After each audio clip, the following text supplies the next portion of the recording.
Good morning sa lahat. Pangalawang area natin, nag-apply tayo ng pangatlong herbicide. Pangatlong bisis na to. Dahil may nakikita pa tayong mga damo. Yan, may mga damo-damo pa.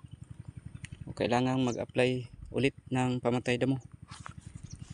Ito yung ating tangki. Itong dito tapos na to. Ayan. Maliit na lang.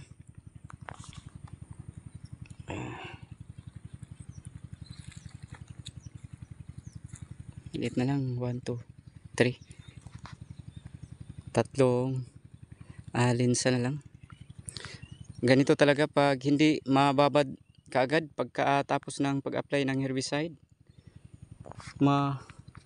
Tagal mamatay ang damo. May posibilidad pa na makarecover. Ito. Tapos na to dito. Sana lang matuloy-tuloy na itong ulan na to. Kahapon may ulan pero masyadong maliit lang. Mahinang mahina.